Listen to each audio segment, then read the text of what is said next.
Okay, I'm not racist, but like, the Dodgers starting pitcher and their leadoff hitter look exactly the same. Some would say I'm a plagiarizer because I actually took this from this tweet. You don't actually understand how this works. I didn't steal anything. I discovered it. The literal official account recently tweeted this out. Shohei Ohtani and Yoshinobu Yamamoto are becoming experts at postseason celebration. Oh, not Yamamoto. Not Yamamoto. Abort mission. Abort mission. Look, point I'm trying to make here is I'm pumped for this Dodgers-Phillies, a series that I feel is overdue.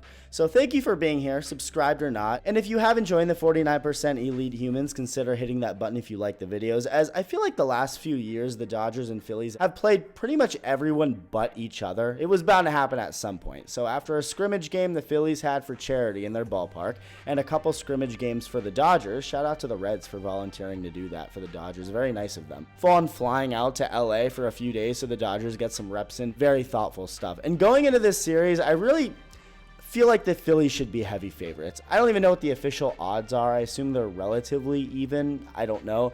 But it seems like the Phillies are just bound to win this, just because, I mean, the Dodgers got their ring last year. The Phillies haven't gotten one since before Barack Obama was president. They keep getting seemingly better and better every year the last 4 years, even though Zach Wheeler being out sucks.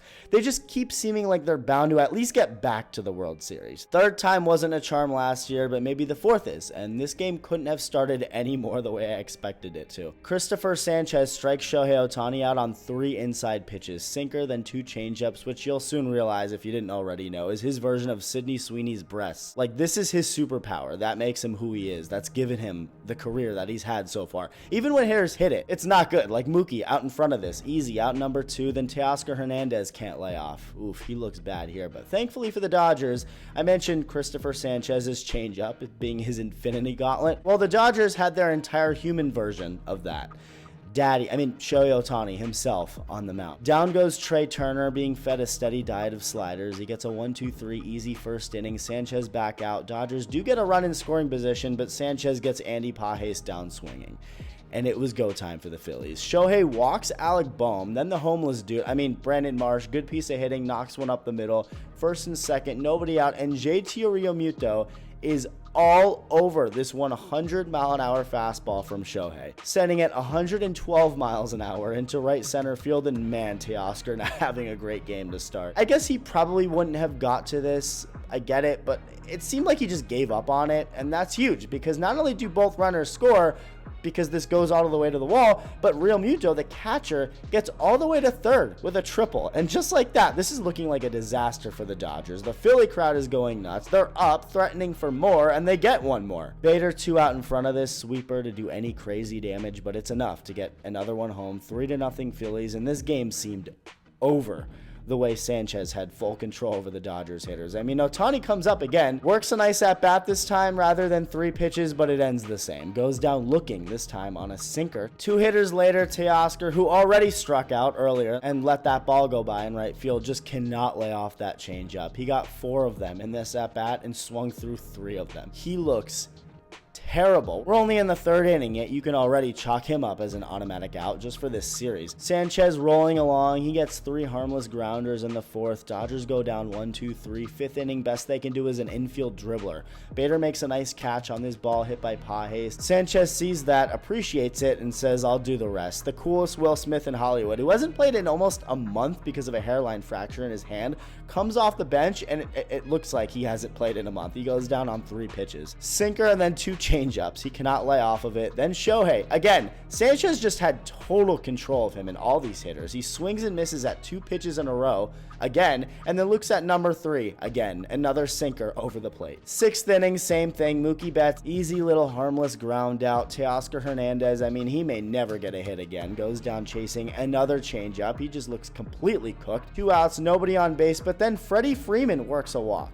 And then Tommy Edman sneaks one by Stott at second and into right for a base hit. So the Dodgers have 2 guys on. But Sanchez, he's still just 1 out away from keeping this 3-0. And with how dominant he's been, they keep him in the game. Obvious good choice because he's probably going to get out of it. Except The man standing in his way was Kike Hernandez, a postseason demigod, and he smokes the second pitch he sees down the line all the way to the wall, 2-run score. Edmund comes all the way around from first, and just like that, we got a freaking game. Also in large part thanks to Shohei, who after that rough second inning where it looked like this was going to be a blowout, he locked the hell in, just making guys look like fools. Kyle Schwarber, Bryce Harper, gets him here on 3 pitches. See ya. The dude off the street, Brandon Marsh, he looks at this curve. Max Kepler can't hit 99 up and in, don't blame him. Kyle Schwarber, again, way out in front of that curve. Bryce Harper, again, he swings at a curve in the dirt. So Shohei, after all that, ends up putting up a pretty dominant outing. 9 Ks through 6, his first ever playoff start.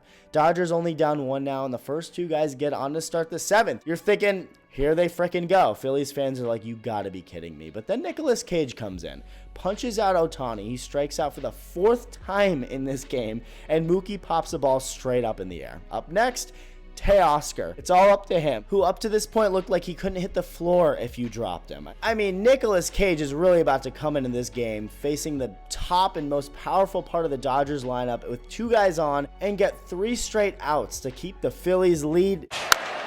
Hit high in the air, right center field. Bader on the run, on the warning track. He's at the wall. It's gone! Gotta respect the chess move to look like you forgot what hitting a baseball means for 6 innings just to go out there in the 7th and deliver the biggest hit of anyone so far. There's some talk Strahm may have been tipping his pitches too. The Dodgers had what looked to be a pretty detailed mound meeting, and Pages, who might have had a great view of what Strahm was going to throw at second base, did this motion with his arm right before the home run pitch, which was a fastball. This has been the year of offense and sign stealing. It really is wild how often this has been happening. Like, has this always been the case and I just didn't notice it as much till 2025? I'm not crazy. Like, is there something teams are doing now that they weren't before?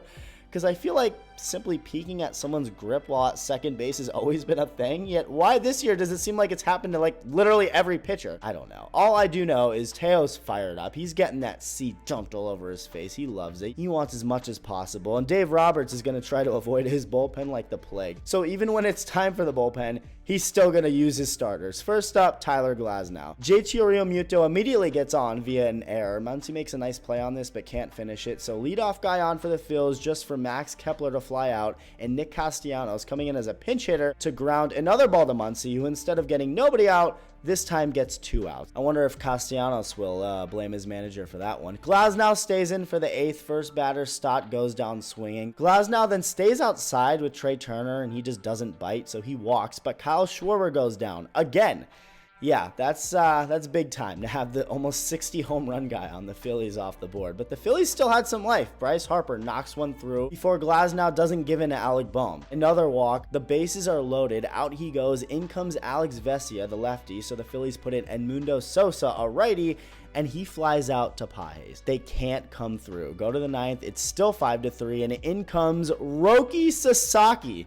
Pretty cool to see him coming back at the end of the year after the struggles he had to start his big league career. And when he came back, it was basically auditions for the bullpen for what role he would have, and he looked great. And here he is playing the closer role in a playoff game. And other than a Max Kepler double, which wasn't a smoked ball anyway, it was just good hitting by Kepler to poke it out there. Sasaki looked good. He got JT Realmuto locked up on this splitter, and with a man on after the double, he gets a ground ball to Miguel Rojas at second, and Bryson Stott is late on this fastball. 100 miles an hour from Sasaki. He pops it straight up. Muncy's under it, and it really is wild that every run the Dodgers got in this game was with 2 outs. 2 swings by dudes named Hernandez that both drove in multiple runs. One of them white, the other black, while an Asian man starts the game, dominates, and another Asian man closes it out after a couple white dudes out of the bullpen helped out. All of these players being guys assembled by the general manager, who is Jewish. If the Dodgers aren't ending racism right in front of our eyes, I challenge you to tell me who is. Game 2 Monday night. Let me know your thoughts, and thank you for watching. Love you. Bye.